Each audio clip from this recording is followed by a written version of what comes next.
Brilliant. Welcome, everyone. Hello. Welcome to this Bloom webinar. I'm Alexander, the founder of Bloom, and I'm sure most of you are aware that we supply vetted, brilliant charity freelancers, and most of whom, I suspect, will be will be the likes of you. So thank you very much for being part of it.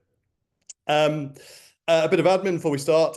Please keep yourselves on mute throughout the webinar, and if you have any questions or comments, then feel free to write them in the chat box, and we'll have time at the end to put them to Jane and get some responses. We are recording this, so don't write anything down that you wouldn't feel comfortable sharing with a wider audience. Onto the substance. I'm really pleased Jane has agreed to do this session. Perhaps like many of you, she left a secure head of events role in 2018 to start life as a freelancer. She now works as a trainer, speaker, mentor, and event specialist. But the reason I'm so pleased that Jane is doing this today, she does something, she focuses in a rather unusual area, shouldn't be an unusual area, but it is, which is focusing on supporting charity freelancers, i.e. the likes of yourselves. As you know, today she will be talking about money, sometimes a squeamish, but obviously very important topic. So on that note, over to you, Jane. Thank you, Alexander. Good morning, everybody. Thank you for joining. It's Friday. It's very hot everywhere. I appreciate your time. Thank you for being here. Right, I'm just going to share my screen. Could Alexander or somebody give me a little thumbs up to make sure that's all fine? Yes, all good? Great. Okay, so as Alexander said, we're going to run for around sort of 25 minutes, and there will be time for some Q&As at the end. So do pop those in the chat box as they pop up, and then we can kind of address those towards the end. Obviously, we don't have a huge amount of time. I normally do 45-minute to an hour presentations, so I've condensed this down. So apologies in advance if it feels like I'm sort of moving quite quickly, but as I say, hopefully we'll have some time to kind of dig a bit deeper if you wish to at the end. So this is what we're going to cover, how our relationship with money is deeply personal and often unconscious, how you could be self-sabotaging yourself and your freelance career, why your income could be plateauing or like staying sort of around at the same level. I'm going to lead you on an exercise to imagine your capacity to receive more, and then move forward with some actionable steps for beginning to rewrite your money story. I hope that sounds good. Before I move on, I would just love to see a very quick show of hands or thumbs up in the chat if you'd prefer. If you've done any work on your money mindset or the psychology of money before, just be handy to sort of see what the kind of, just make sure. Not seeing a lot of hands up or thumbs up. Couple. Yes. Thank you. Yeah. Okay. Brilliant. So for those who have, this hopefully will act as a really good reminder. It may introduce a couple of new concepts, but on the whole, it will probably be more of a reminder for you. I need to just get rid of that 1 second. Sorry, bear with me while I just turn this off. Should have done this before.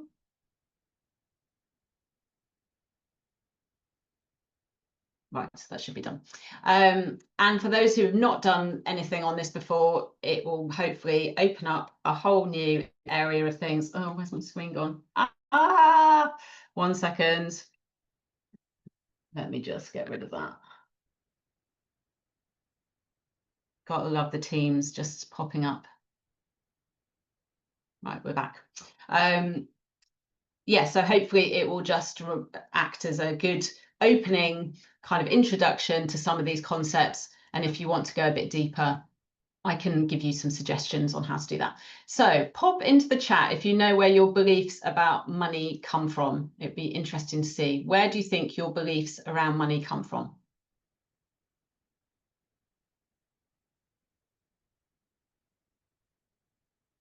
Friends, upbringing, society, yeah, parents, family, yeah, parents, family, faith, TV, upbringing, yes.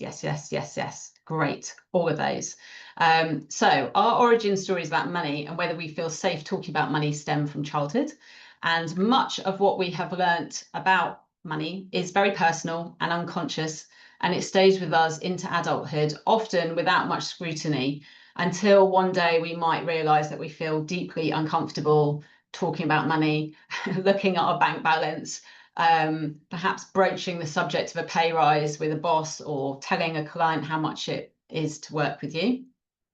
And you may have never heard your parents or caregivers saying any of those things on the slide there. But even if you overheard them having a heated discussion about money, or working very hard, because there was never quite enough and they needed to earn more, those things will still have remained sort of with you.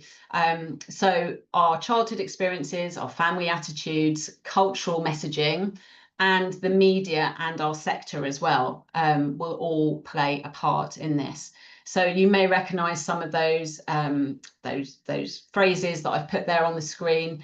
No one has any money at the moment. There's no budget. Money is the root of all evil. Money doesn't grow on trees. And then the media around the kind of CEO six-figure salaries, why are there charity muggers everywhere I turn? So you've got your kind of childhood experiences, your upbringing, culture. Then you've also worked in the charity sector, most of you, I assume, and therefore that's layered on top of that as well. So it's no wonder that we might feel slightly uncomfortable and awkward. These narratives become particularly pronounced for women in self-employment as well. And I'm going to share with you some stats here, which I found pretty astounding. So in a recent IPSI research study, the most significant gap was in self-employment. So this is where we're setting our own prices. There's a 43% pay gap between men and women. So men are charging 43% more than self-employed women, which is much larger actually than in employment, where the gap is still large at 17%, but in self-employment, we're creating our own prices, and it really is large. So for every day rate of £750 that a man might be charging, the woman is charging £427.50 for the exact same work. Why?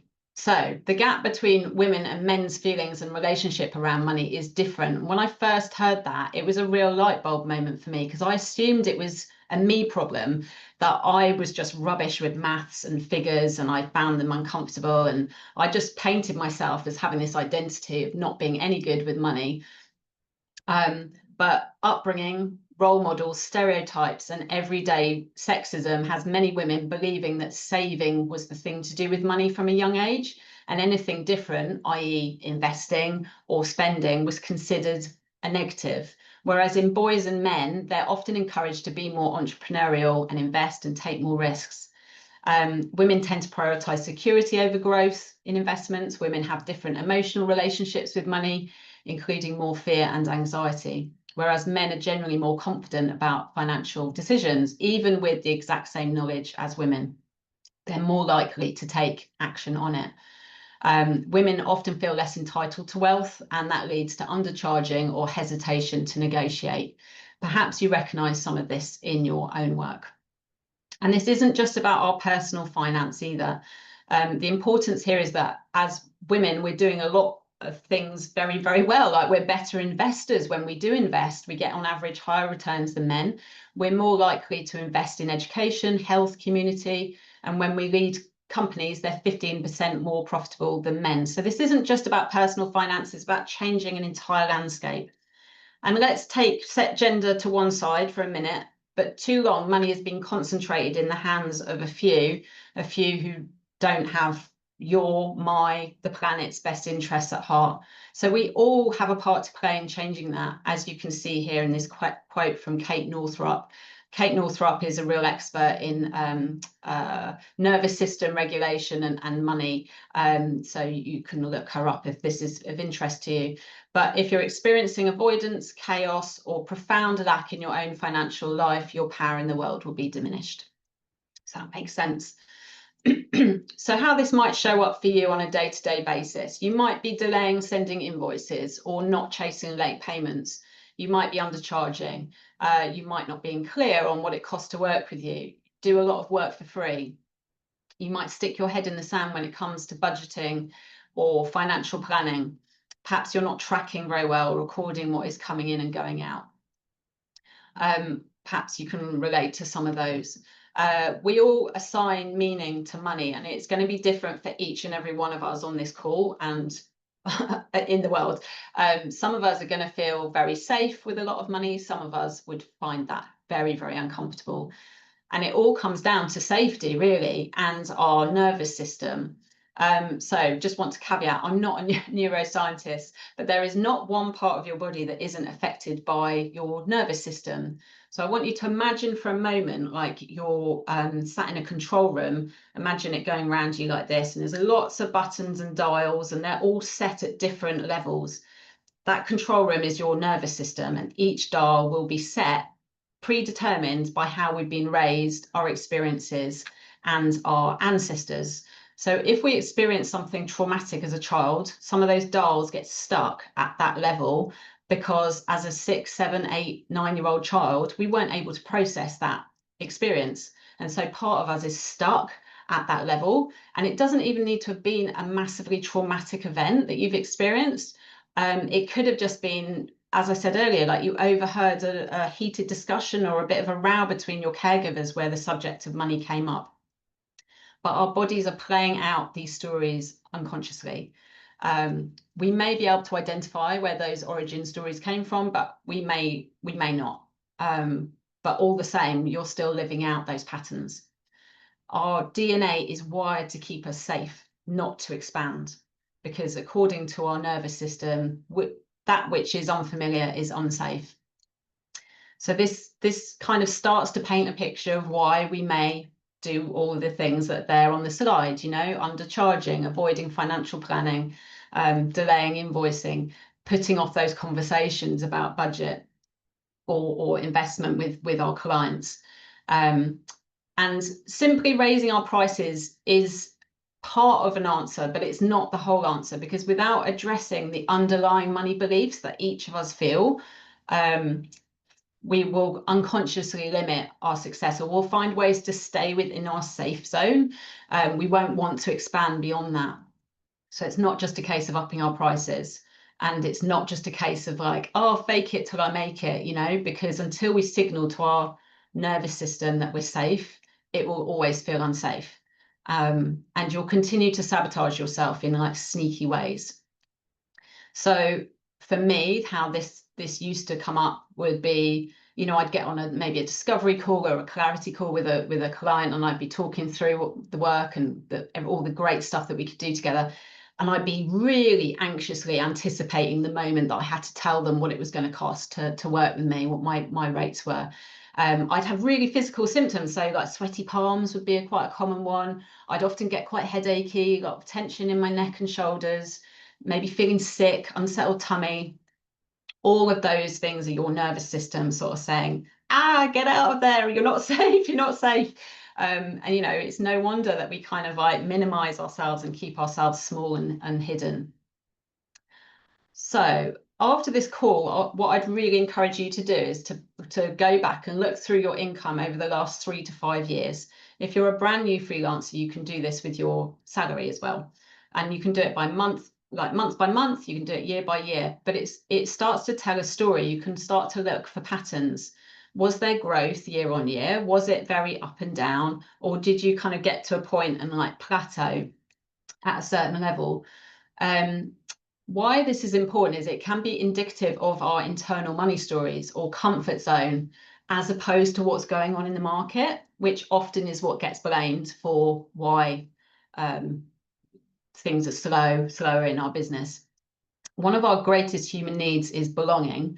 And it obviously goes back to primal needs for survival in our tribes. And if you did something that upset your tribe, you would be, you know, shunned and thrown out and excommunicated. And in very extreme cases, that would mean death. So as the brilliant Denise Duffield-Thomas, who's another real money mindset expert, says, upsetting the energy, going against the natural order of things, breaking down the patriarchal expectations and upgrading your life could make you feel scared and vulnerable enough to sabotage your income. So my question to you, are you unconsciously holding yourself back to spare people's feelings, to avoid changing the dynamic or unspoken rules in your family, and to keep yourself small and safe? when I did this exercise myself, what I discovered was that I had never, not once, generated more than £65,000 in a single year, either in my paid employment or my self-employment. And I thought that was an interesting kind of realization. I was like, I wonder what's going on at that level. So I started digging into it, and I did a lot of journaling. And what I discovered was that I had a conversation with my mum when I was about 16 or 17. And she was a self-employed consultant at that time. And I asked her how much she earned from it. And she said, you know, I was not to discuss this with anyone else. Here I am telling you all that it's a long time ago. I was not to talk about it because it was, you know, you don't talk about money. Again, another big belief that got stuck with me. Not to discuss it with anyone else. And that it was a great deal of money. And she said it was £65,000. Isn't that interesting? So all along, I had been storing that information away. 65K became this enormous amount of money that you were never to talk about, you know, nor go beyond, because it was an extremely large amount of money.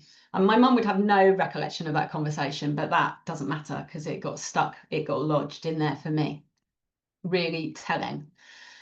Okay, we're going to do a quick visualization. Am I doing okay for time? Again, this is a Denise Duffield-Thomas exercise, but this is about how willing and able you are to receive more money right now. So if you're happy to do so and it's safe for you to do so, just close your eyes very gently for a minute.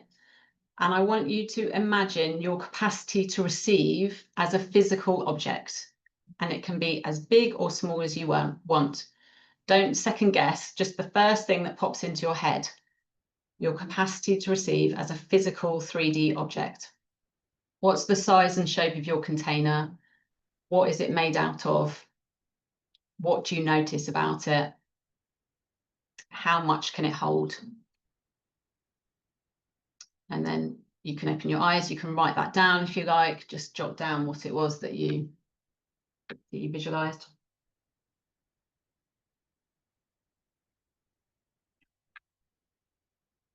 If anyone wants to share in the chat, by all means do. The first time I did this exercise, I visualized a mug, and it not only could it not receive a lot in a mug, it really wasn't a very nice mug either. It was like this really kind of just bog standard white kind of mug that you could buy like 50p in a pound shop. Yeah, it wasn't particularly aspiring or inspirational. Let's see, with tin-like object about the size of a bucket. Okay, interesting. A bucket growing into a large water tank. Oh, I love that. Connecting to an endless supply. Oh, that's giving me shivers. A large cardboard box. I love it. So you can do this like whenever you want, obviously, and see if it changes. The next time I did it, I visualized, well, after I'd done some of this work on myself, it was a big concert arena with the roof off, which I really liked, but really interesting realizations. Because your container can represent the amount of money, abundance, success, other good things that you can hold right now. So interesting. And the way that we increase our capacity for abundance is we practice. Okay. Large cobble bags. I had a cruise ship with a sparkling light on top. These are amazing. Shoebox. And then it felt too big, like representing stress instead. That's so interesting. Oh my gosh. Wow. Representing stress. Wow. So joining the dots up, there's going to be some patterns behind the stories that we've been telling ourselves about money. So go back through some of the stories and see where you can join some of the dots that you've identified. You might be able to identify a story from your youth, from your childhood. You may not, and it's taken me a long time to kind of access some of those stories. But once I started, I was like, oh, and that, and that, and that. And oh my gosh, that was really interesting. Wow. So yeah, like I said, you might remember a time where you got in trouble for spending too much or taking some money out of your parents' purse, whatever, like maybe you overheard something being talked about, or you were told as a child it was rude, it was impolite to talk about money, or you didn't go for a promotion because the salary looked too much and it would have felt uncomfortable. So you can start to like join the dots and start to create a bit of a bigger, clearer picture and uncover some of this stuff that is sitting underneath the surface that we so often just don't look at. So these are some tools that will support you. So as I mentioned, some of those kind of very physical symptoms that you might get before you have to have a conversation or talk to someone about the price of working with you. Maybe when you're about to tell your clients that your prices are increasing. EFT is emotional freedom technique. You tap basically on certain meridian points on your face and body. You can look up EFT on YouTube, but you basically go through this little routine of tapping. It's very, very helpful. You say various sentences about negative connotations as you're doing it. So it might be like, even though I'm really crap with money, I spend way more than I receive. I never have any savings. And you just do these little meridian points on your body, and then you end up by saying, I deeply and completely love and accept myself. Yeah, you can look on YouTube for those. That can be a really nice release. Deep breathing, box breathing, counting for 4, breathing in, holding for 4, release for 4, and then wait, and then do it again. Yoga, we were just talking about yoga before, how important it is to move our body, walking, dancing, meditation. Havening technique is quite a new technique, but it's basically based on creating a safe haven for your body. So you kind of stroke your arms as you sort of say that you're safe, you know, and you can do this just for a few minutes or a few seconds, even just before you might have to make that call or get onto that Zoom call, whatever it might be. So that's another thing that you could look up if you were interested. And this is just to kind of depict dismantling these blocks. So we all have these kind of blocks or beliefs that are limiting us in our work. They're all stories, and you're retelling these stories to yourself, and you've been retelling them to yourself for decades, but they're conversations you're having with you. Like no one else is having that conversation in exactly the way that you're having it.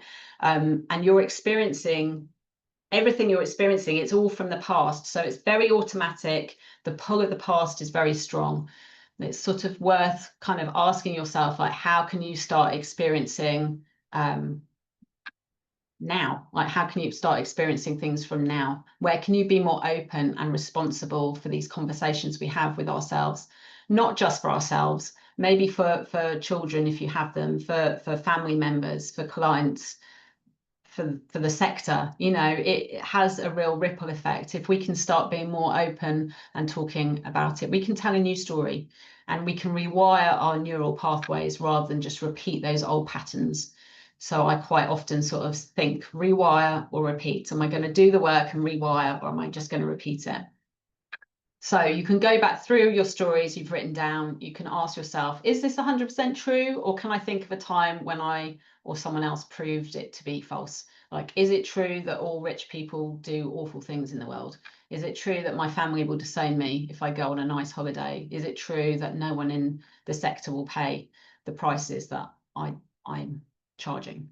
And then start writing out affirmations and powerful statements that overrule those negative voices that tell you you can't have what it is that you want. And we start grounding ourselves and energetically playing with the idea of receiving more. You can start using affirmations such as, it's safe for me to receive more, it's safe for me to talk about money, it's safe for me to raise my prices.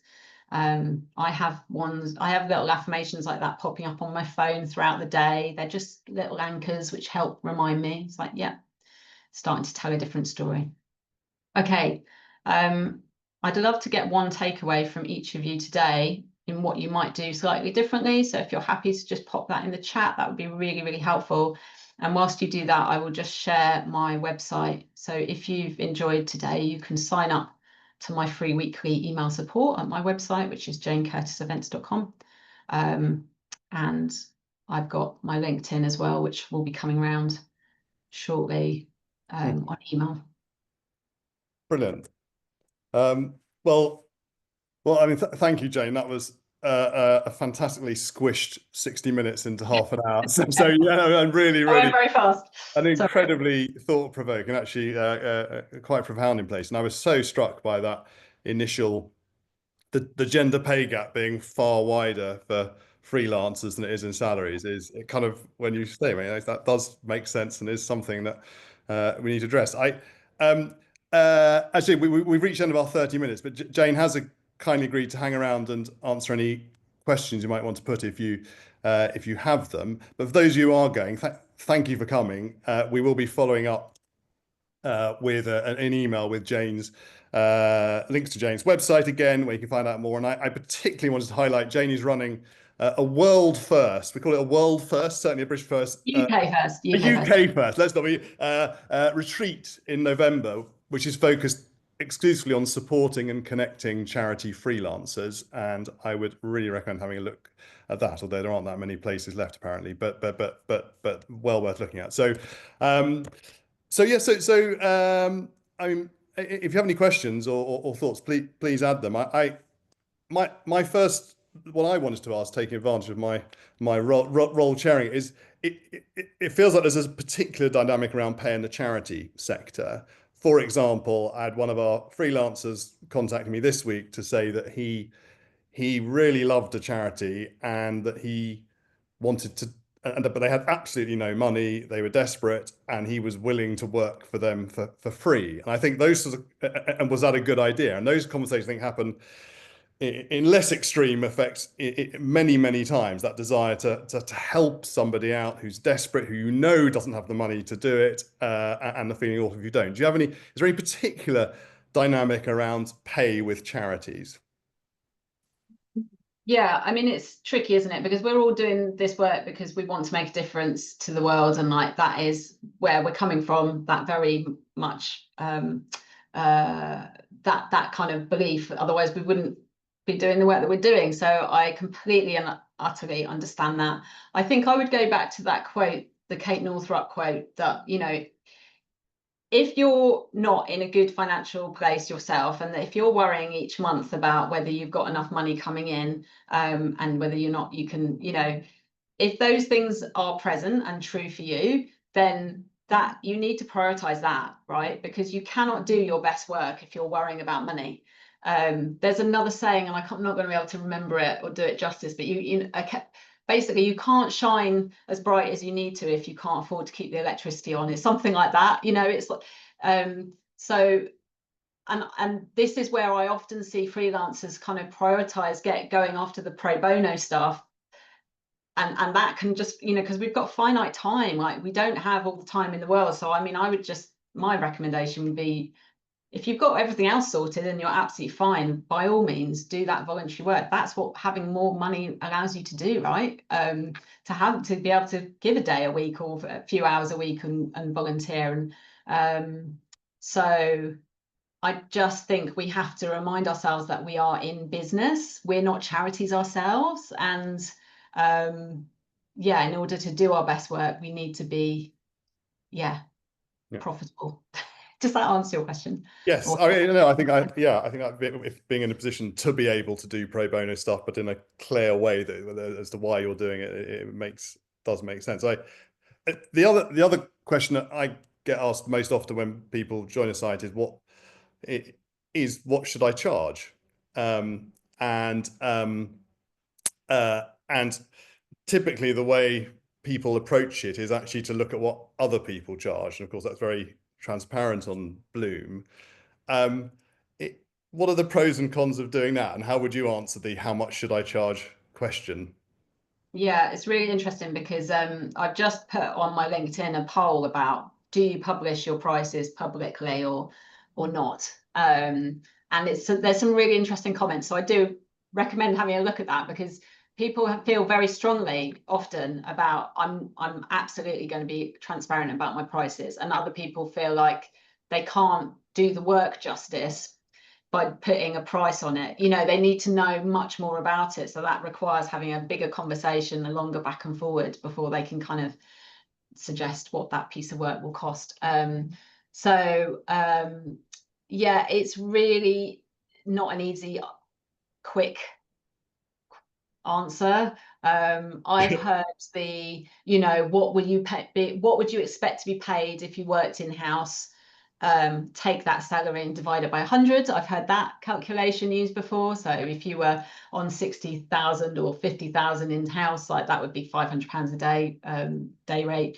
I've got a slight issue with it. I know Bloom do it this way, but like I do have a slight issue myself with setting day rates, just because I think it can perhaps dumb down the conversation a little bit around kind of what you're actually paying for. Like for me, you're not paying for an hour of my time. You're not paying for a day of my time. You're paying for 25 years of experience. And I'm going to be much quicker than somebody with 2 or 3 years experience, you know. So yeah, that's a kind of bit of a bumbled answer. Yeah. No, it's something we do wrestle with here, and actually, there's a question for me to answer on Bloom for that Emily's asked, which is you absolutely can negotiate the rate. The prices are indicative as to what they're looking for, because there has to be a way of entering into conversation. But absolutely, you can negotiate and should negotiate as and when you're in discussions. I hope that's helpful. And the other thing I would just say on that is, one of the beauties of working for yourself is that you can experiment with this, you know. So I used to be very rigid on day rate. That was it. That was my day rate.